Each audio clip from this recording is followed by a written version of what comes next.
Okay, I'm Sister Elena Marta, and I'm a novice of the Daughters of St. Paul, and I'm from Lisbon, Portugal. The first time I think I felt God really calling me to religious life was in my latest 20s. I'm a late vocation. It was when this priest came to my parish. I was starting to work. I had done college. I was working like I was a pharmacist, and so this priest came to my parish, and it was the first time that I heard about there was something called vocation. So he started to talk about vocation, and things started to kind of happen to me since that time. At that time, when I began to understand that was something like a vocation, I thought that, well, this means that I want to marry, so I have to start to think about marriage as a vocation. That was my first step.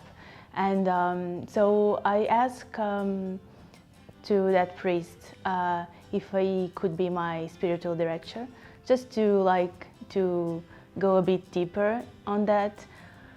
But as things started to develop, I was becoming a bit unrestless, that it was not that, and that it was to become consecrated. But at that time, I didn't thought about religious life.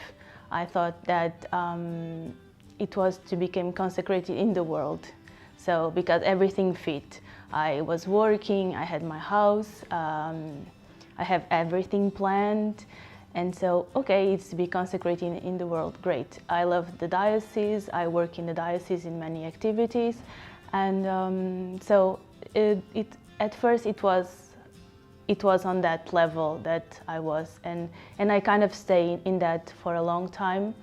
But at some point, it's not this too. I have to go deeper.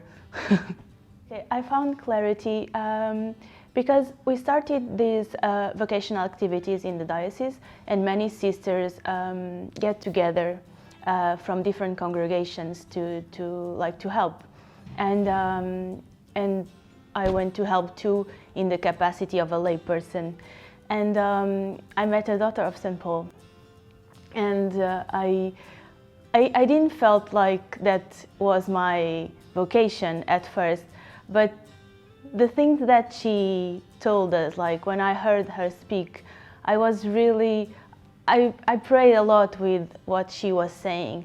And one time we had these activities in different convents, and two girls wanted to go to the convent of the Daughters of St. Paul in Lisbon, but they didn't want to go alone. So I said, I will go with you. In a way, I have this I will go, this desire to go, but that will be subtle. They will not think that I want to see it too. I'm just doing this favor, and it was that.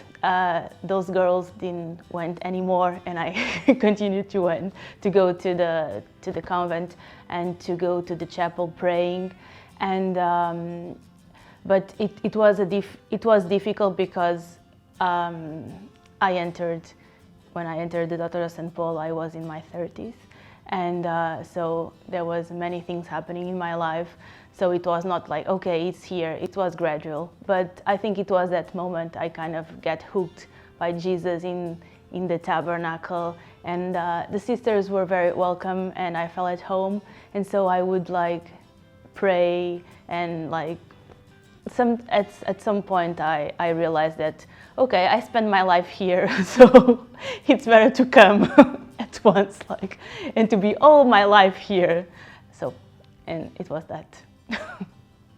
Well, my advice, when someone asks me, I think I'm the worst person to give an advice because of my story. My advice is not, don't do like I did. Don't enter at 36. But I think if you have, if you know yourself, you feel that that is something in you that is calling you, and it's very deep and it's not going away. Just give it a try. Just risk it. It's better to do that than to spend all your life not being who you are.